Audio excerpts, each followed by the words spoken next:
Welcome to the Apex Code Insanity. Before we begin, a little bit about myself. My name is Amnon Kruvi.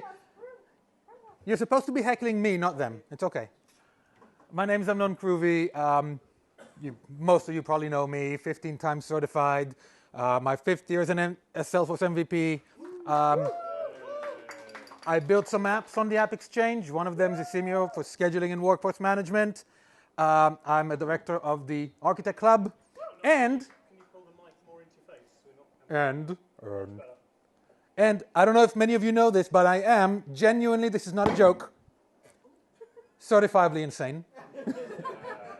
Not a joke, why are you laughing? I actually had to carry a note with me for a while in my passport so they don't lock me up when I try to leave the country, because I was exempt from military service on mental health ground. Honestly, they said they wouldn't give me a gun because they don't know who I'd shoot. Laughing at my pain, but okay. And today I'm going to talk to you about insanity in our day-to-day lives as developers. When I thought about insanity and introducing the concept of insanity, this very well-known quote came to mind. The definition of insanity is doing the same thing over and over again and expecting different results. This quote, of course, is attributed to the famous and infamous at equal measures Winston Churchill, except that it's not. It's actually Albert Einstein. Except that it's not even Albert Einstein. It's this guy Voss from Far Cry 3. If any of you still believe what I'm saying, understand that this isn't it either, because it's actually Rita Mae Brown, who's an author, wrote it in a book, at least from what I could gather. But the idea is that now you believed me 3 times and you were wrong on all 3 points. You expected different results each time. So all of you are now a little bit insane, just like me, which is what you need to be to watch this. But as a developer, we also suffer a little bit of insanity all the time. For example, if you write the same boilerplate code time and time again and expecting it to do different things, that's a bit insane. If anytime you want to make changes to that boilerplate code, you have to do it in 10 different classes, right? That's a bit insane. Ever thought about optimizing that boilerplate code? Too bad you can't because it's in 10 different classes. Ever needed to add configuration? So you want to turn things on and off? Where in code that appears in multiple places around your org? Good luck with that. Who's going to put in the effort for that? And of course, if you ever want to share the work burden with another developer, because you need to make the same changes in different classes 10 times, it has to be the same person who does it. Otherwise, you'll start implementing the changes slightly differently, and the code will start to diverge. Code that does the same thing, but slightly different. That's even more insane than the old situation. It is. Now, in particular, this applies to Apex triggers. We were talking about Apex triggers just now, and when we use them, it's all the time, not just for integrations. We use Apex triggers all the time. And sometimes these Apex triggers don't need to be on all the time. So what happens when we want to turn a trigger off? Right? Or if we want to make a change to, let's say, an endpoint, if we're talking about integrations, or if we want to do some kind of bulk operation like a data import, and the trigger has to be turned off temporarily, which means we need to deploy a version of the trigger that doesn't do something, only to deploy it again and reactivate that function. Right? I'm sure most of you know and experienced what I mean. And if you have experienced it, you may recognize the deployment process for Apex triggers when you want to turn them off and on again. You start by making some kind of change in a sandbox or a Scratch org. Then you create a change set, or you're committed to your Git branch. Then you deploy. Then the deployment fails. Then you have to deactivate all the unit tests associated with that trigger because, oh yeah, right, triggers are tested. So I know I undid the trigger, now I need to undo the tests as well, create another change set, and then deploy it again. And if you're lucky, this time the deployment passed. Right, I'm sure I'm speaking sense to some of us who have to do this on a regular basis. That never happens. Never, ever happens, right? Not to you. Not to any of you here. Right? No. If that never happens, if that doesn't describe anything that you've ever experienced, then explain to me, please, this sample code from Trailhead that uses this boilerplate code with an if, is insert, is before, is after, is delete. Completely useless, meaningless boilerplate code that you probably all have in every single trigger you ever wrote. I dare you to show me a trigger that you wrote that doesn't have that. I just find logic right in that. Of course, and your logic needs to be right in the trigger. I mean, that's just obvious, right? That one's from Trailhead, but this one's from the web somewhere, from some other trigger-related article. See that same boilerplate code? Is insert, is update, right? All in the trigger. And then I found another one. And another one. Right? But if you think this is limited to articles we find online and to sample code, then I am here to tell you different. I'm going to talk to you about a live project that I'm doing for a company that's fairly large, whose services you probably used fairly recently, and they're on Salesforce. And this is a couple of things about this particular organization. There are 14 triggers in that org. Every trigger contains the exact same code 14 times. The only difference in that code is what trigger handler class it calls. Okay, one of them calls A, the other one calls B, but they all look exactly the same. If you just looked at that code, you could not tell it apart. They all have the same ifs, they all check the same things. Is after, is before, is insert, is delete, 14 times. Each of the trigger handlers that the trigger calls looks exactly the same, with the same 70 lines of code repeating, where they check for configuration. Is this trigger enabled in the custom metadata, or is this trigger deactivated in the custom metadata? You see, they were smart. They were trying to be clever here. They wanted to build something, a mechanism to turn triggers on and off without deployments. And they ended up writing the same 70 lines of code, copy-pasting them 14 times. Good intentions. Good intentions. And of course, you know, they use strings to pass all those events, right? They don't just use the normal Boolean trigger variables, which are about 100 times more efficient than a string, because the word insert is how many bits compared to just one? But whatever, I'm complaining here. And if you think that this was just some, you know, independent consultant who wrote this kind of code, then you would have done better. I'll let you know that this was written by $100 billion consultancy whose name I will not repeat. But maybe you can figure it out for yourselves. No hints, Chris. I'm sure you can figure it out. Which means if they've done it that way, everyone does it that way. And it's enough. It's enough to work on this kind of org. To go from this to this. Makeup included. I've been working on that org for almost a year now. I've not touched triggers. Everything's in flows. That's why. And sometimes when I open VS Code, and you look at that code and you try to do something, and you get this feeling of, this organ working in. Let me tell you. Well, it's a wonder triggers run that all with methods big that should be small. Who can tell what UX hell will be making for us? And I'm sitting all this time reading code, ready to explode. I can see no settings, leave this trigger be. And if you want to turn off just a piece, you have to change the code and release. And don't forget to comment you and test out.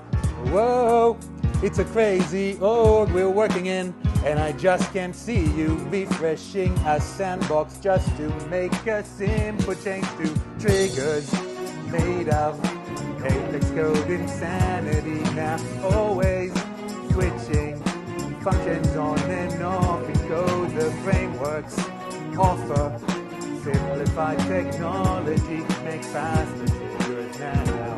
Stick around, I'll show you how. And I'm thinking how to fix this thing. Hard to know where to begin. Every org is like a morgue of code you can't maintain. And every consultant adds more new content. Is it clean? I can't really say. And that's what things are like today. It's time to make it go away. I think we need to find a trigger framework. Whoa, it's so insane. Make it easy to maintain. If only there was something to make quick and simple triggers made of Apex code insanity. Now always switching functions on and off with code. The frameworks offer simplified technology to make faster triggers now. Stick around, I'll show you how. Oh, let's remove that pain. Make it easy to maintain. Forget this Apex code insanity. Create a lightning fast reality. Oh, there's nothing so bad that may trigger. Oh yeah, oh yeah.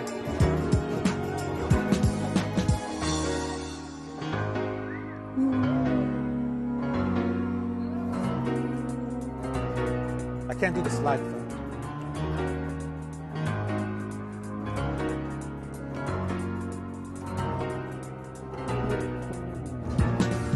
Triggers made of Apex code insanity. Now always switching functions on and off with code. The frameworks offer simplified technology to make faster triggers now.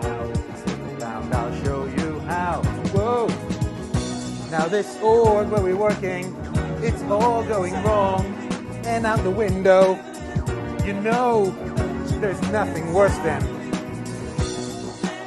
a bad trigger. No, there's nothing worse than a slow trigger. Apex code insanity is what we're working in.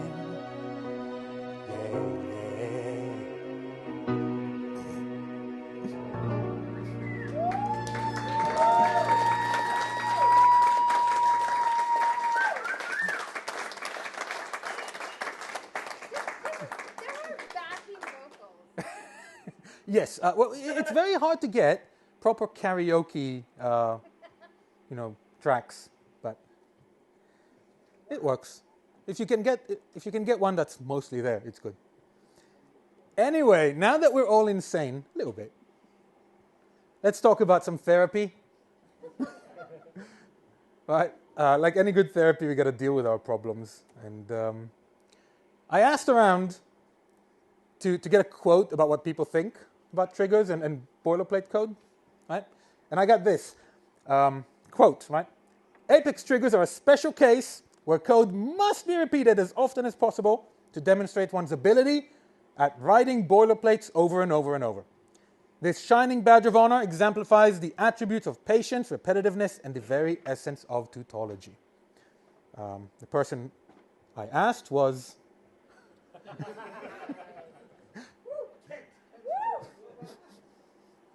He couldn't come today. Oh no. We heard he's coming for London Calling. He is. But that's where trigger frameworks come in. Now, I'm not going to pretend like no one's ever built a trigger framework before. But we're going to talk about one today. One that's maybe a bit less insane than ones you've used in the past. The reason we use trigger frameworks is to avoid repetition, because we don't want to write the same code 10,000 times. It also gives us one very uniform way of writing our code, so code looks pretty much the same, regardless of how many developers you have on the team.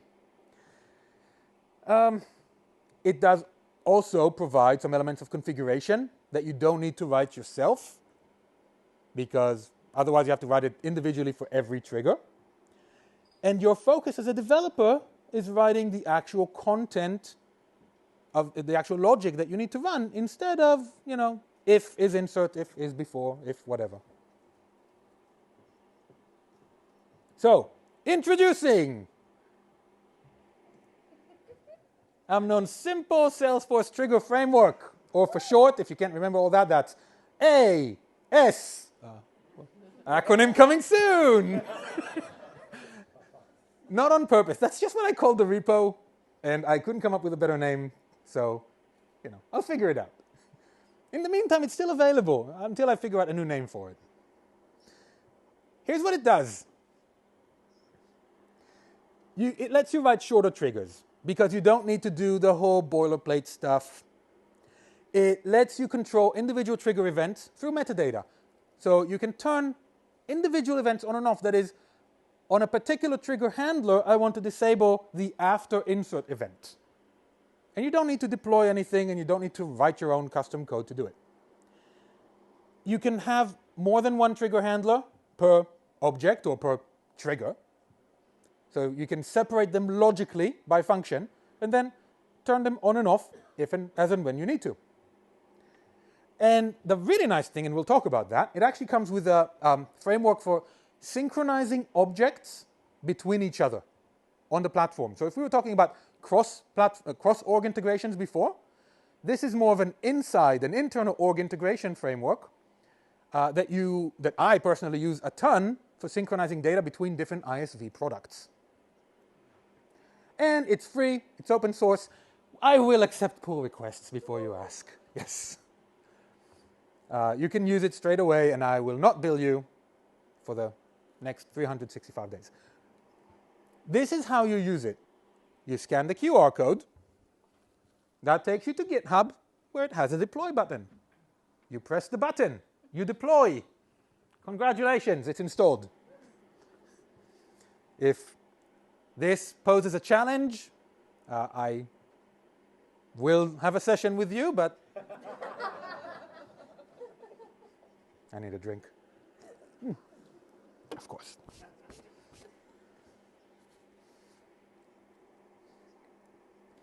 After you've installed it, you need to create a trigger handler class. How do you do that? You create a normal class that extends trigger handler.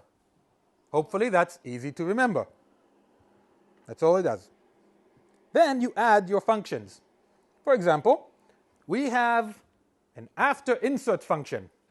The only thing you need to do is add override to it, because, well, that's how Apex and inheritance works. You got to override those methods. And you have these 8 lovely methods that you're familiar with. So you can create a method for before insert, before update, after update, etc., etc. That means you don't need to do any checks. You don't need to do any ifs. If trigger is before, trigger is after. No, you just have direct methods that you go into. And then, just like with a normal trigger, you can get your records either through trigger.new, trigger.old, or you may know trigger.new map, trigger.old map. Personally, I'm not fond of those because they're less efficient than just using arrays, but whatever floats your boat, you can use that like a normal trigger. And that's it, you write your logic. You can add more functions in there, private functions that actually do some processing. Usually, when you write a trigger, if you remember my last session, you would check that something changed before actually processing it, but that's besides the point here. The point is that this trigger handler just has 2 little methods that you go into directly and no boilerplate code. Then you need to create a trigger. Why? Because, Salesforce forces us to write a trigger and a handler, but the trigger itself is just this one line. No ifs, no buts, no coconuts. One line, you call your trigger handler, you instantiate it, and the rest is done by itself.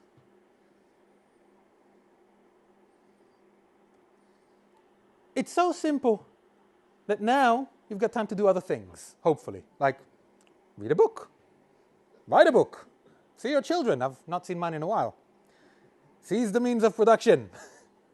Or write a session for next month for the group because we want speakers. You can do that too. You've got time now.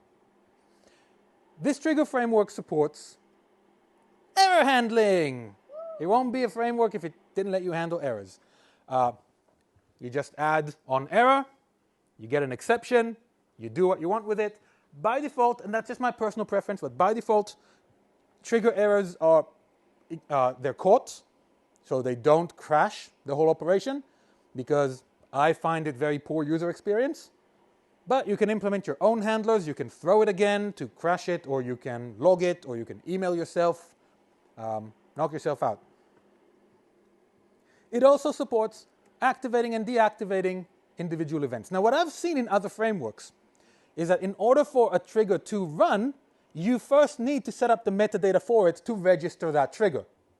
That's not the case here. By default, every trigger handler is active unless you create this trigger controller custom metadata record, where you can choose which events are active and which events are not. If you do not create this record, it's active, so you don't actually need to do anything until it's time to turn it off. And when you want to turn it off, you can turn it off for everyone globally, or you can choose a profile, a permission set, a role. But you can turn it off for a subset of users. For example, if you're doing an import, you can turn it off just for you. And then when you're finished, delete that metadata record. You don't need it anymore. Once you created the record, you uncheck an event, and that specific event in that specific trigger handler stops. Notice, by the way, that it identifies the trigger handler by the name of the class. You just set the label to the name of your class that you wrote. You don't need to add it anywhere in the code. It just identifies it by the class name.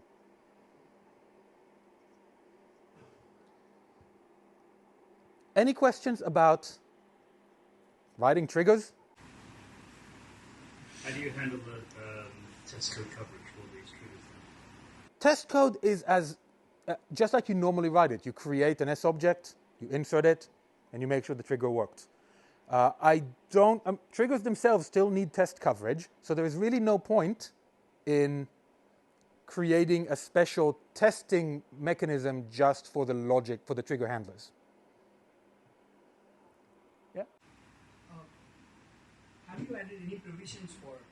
How do I what? Have you added any provisions for DML sequencing? For example, if I need to execute like one after insert, probably one DML first in an after insert, and then I have a separate handler, and then I need to execute a separate set of actions post that, and it should be like sequence 1, 2, and things like that. Mm-hmm. So the order that you in your trigger code, if we go back here, this is where you execute your trigger handlers. So if you have 3 different trigger handlers, the order of operations in the code will be the order of execution for your handlers. Yeah. How does the regression handle? Sorry? How does the regression handle? Regression. Regression. What about regression? Trigger regression. Calling back. Recursion. Oh, recursion. So if you have been to my previous session, you would know that recursion is not a problem because your triggers should only ever run if something meaningful changed in the record, which means if your trigger logic is set so that it runs every time a record is updated, your code needs to be fixed so that it only runs at particular events. When fields X, Y, and Z change, only then process that logic. And if you do that, you don't need to worry about recursion. The problem takes care of itself because your code is more efficient. Most of the time, 90% of the updates, it's not even going to run. And when it is updated a second time, it's not going to hit, because it's going to be a different update, so it's not going to hit those same criteria. So the code is not going to run twice anyway. If you use one of those static variables to check if you've already been to that trigger before, my friend Kent Code He's going to be your friend, but you shouldn't. Yes. I'm curious, so it looks like you've got quite a lot of configuration around your custom metadata types, but in terms of the ordering, you've left that up to the individual developer that when they write the trigger, they define the order those handlers run. Was there a reason for that decision? None whatsoever. But it's open source. So, He accepts pull requests. right? So knock yourself out. It's not a managed package. You can change the code. You can add your stuff. Yeah, how it is different from Solid's design principles? Like you also have Solid designs. Well, I mean, does Salesforce, the normal triggers in Salesforce really follow Solid? Right? What's the difference between those design patterns, this pattern and Solid design patterns? This allows you to write logical units inside of trigger handlers that you can activate and deactivate as you need to without deployments. So the fact that you even have these in separate files, the logic in separate handlers, is much more solid than how triggers are normally built. Can it be improved? Of course. But knock yourself out. I mean, open source, right? That's the whole point. Now that we've done triggers, I'm going to ask you all a question. How many of you either work for an ISV or have ISV products installed in your org? Don't raise your hands all at once. Really? Like 5? I don't believe it. I don't believe you.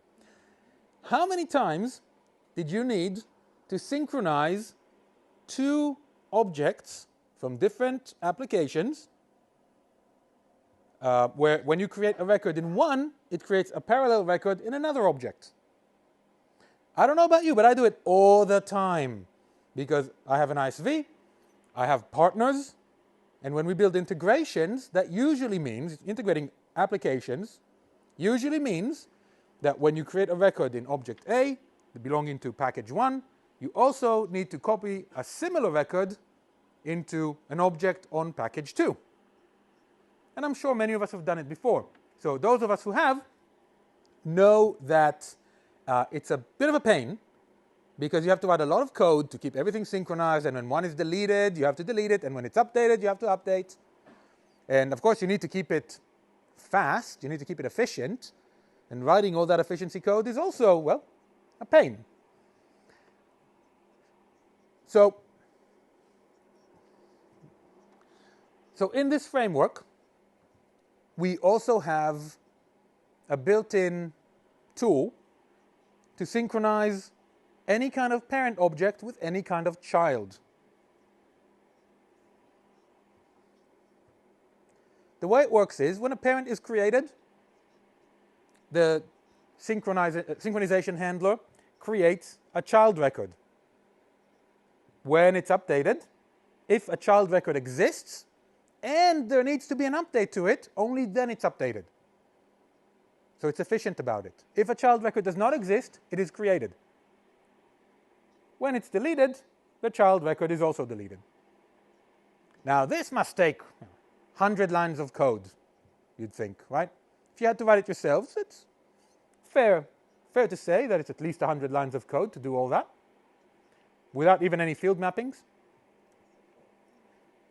But you can do it like this. This code right here is all it takes, as an example, to synchronize cases and tasks. So that for every case that is created in the system, you create an equivalent task with field mapping. So this whole section is just field mappings. Subject is this hard-coded string. The what ID maps to the ID field of the case. The description maps to the subject. And for things that need to be a bit more dynamic, there's also support for callable classes.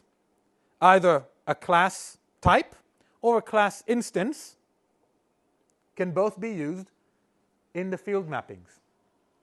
So if you needed to create code that determines the task priority based on some attributes of the case, you create a callable class, it executes it, and again in an efficient manner, the callable classes are cached and reused and everything.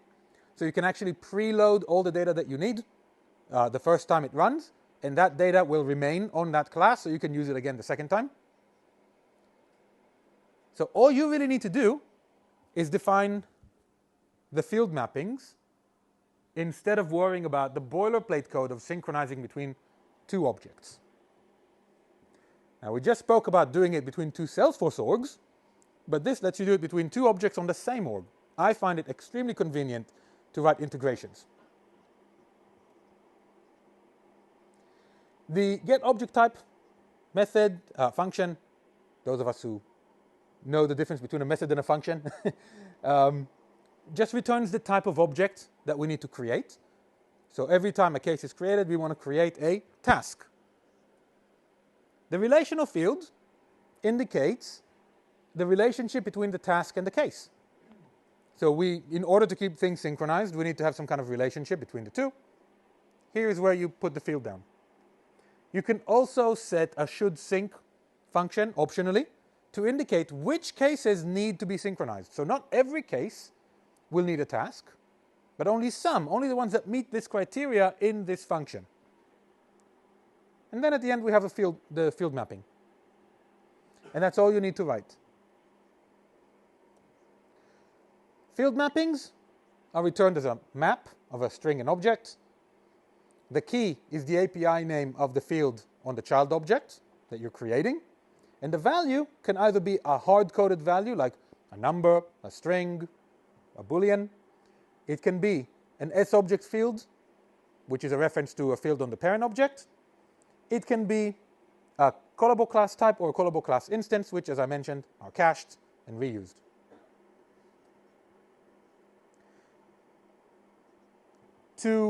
When we use callable classes, they are passed they're passed some data so they can do the calculation correctly. So first of all, we have the record. The record is the parent record that we're synchronizing, but we also get a list of all records. The reason we need a list of all records is so that we can pre-cache all the values we may need for future records. So if we need to run a query, don't run a query for each individual record that you're synchronizing. Run a query for every record we're going to need and put them in the cache. Use them when you need them.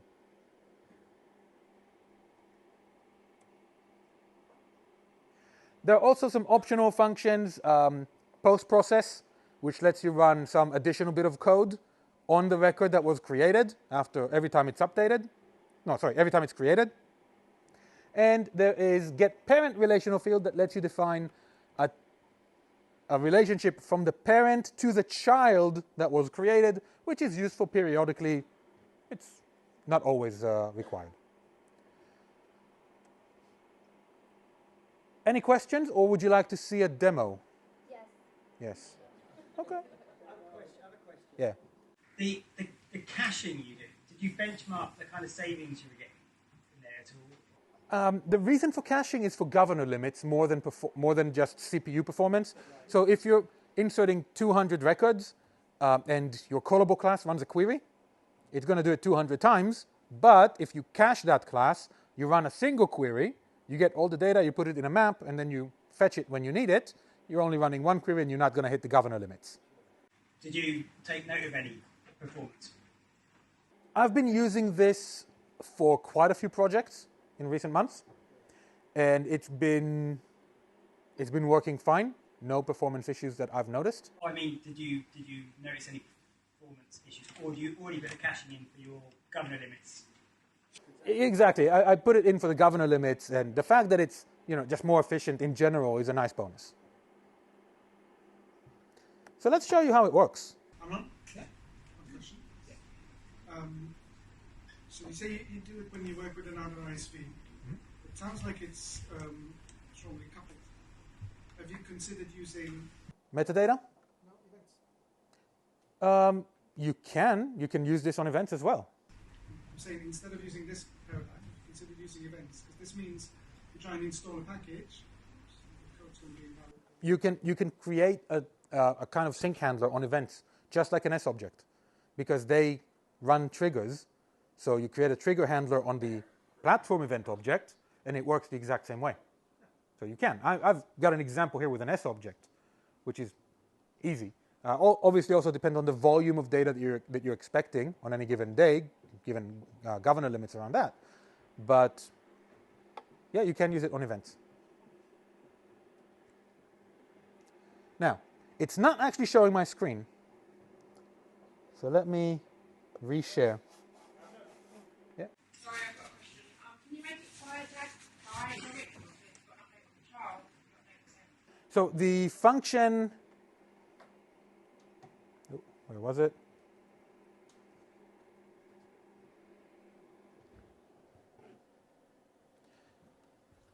This get parent relational field also sets a relationship on the parent object pointing to the child record that was created. So effectively the relationship becomes on both objects, on both records. And there is nothing stopping you from creating a trigger on the child and a trigger on the parent to create bidirectional synchronization. It's not optimized for that, and I'm sure that at some point there will be some optimization for that. But right now, you would need to create two triggers to create bidirectional sync. Now, let's see how I can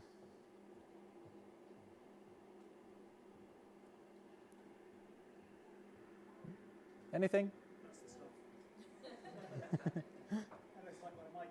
Yeah, I've been hacked. No. I'm just trying to duplicate my screen so we can. No?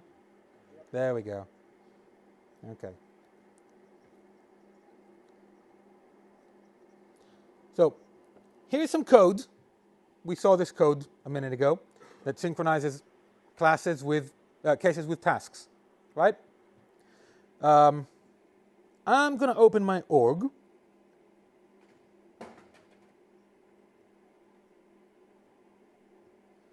And in this org, I have a case.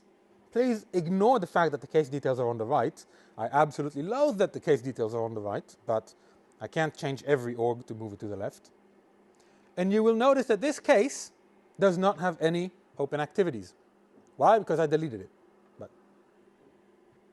But if I now edit this case, and I'm going to put a subject here of hello world. You'll notice that an activity has been created.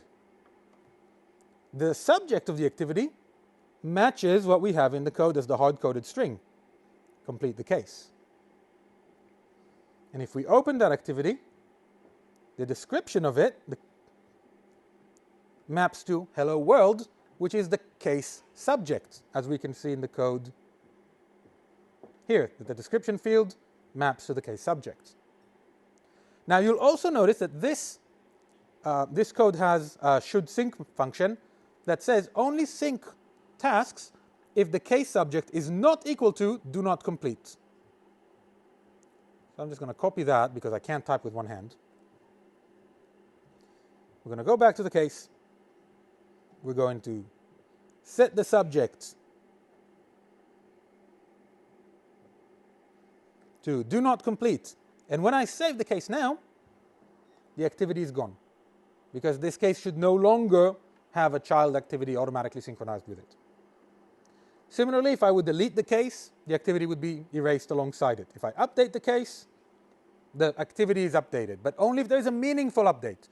So if I close this case, the case status has no effect on the field mappings whatsoever, so the activity will not be updated, which saves us a whole DML. That's about it. Any questions? Did you test it with an example like roll-up summaries from child to parent? How would that apply to a roll-up summary? So something happens on the child, you want to update the parent, right? Yeah. Well, so this would be a child-to-parent kind of synchronization that's also taken in the context of all other children. If that's what you're trying to achieve, I would just use a regular trigger using the trigger framework, because you need to run a query of or the child records for the parent instead of just one-to-one. Unless I wanted like a dumb calculation of +1 or -1 based on the action that I want. Yeah. Yeah. Also worth noting is that this synchronization handler is a trigger handler. It is an extension of a trigger handler, so all of the functions mentioned for regular triggers still apply here. You can still implement them. For example, an error handler, you can add that here if you want to.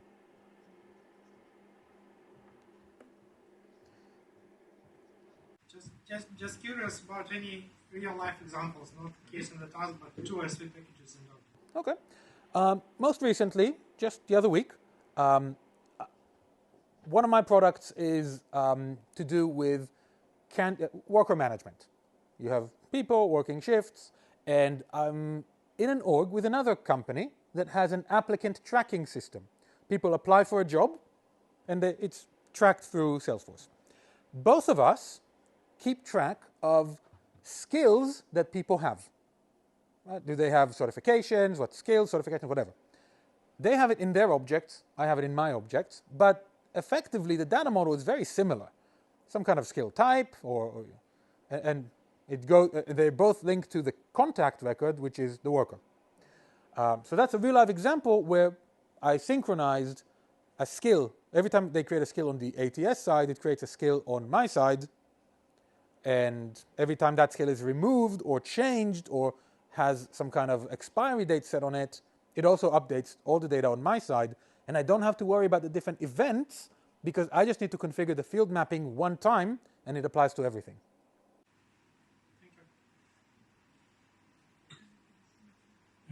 You sort of started answering the question but didn't finish it about custom mapping. So have you tried using custom mapping rather than having it inside of the code? There is something that I want to have field mappings inside custom metadata. Not available yet, but you're welcome to help.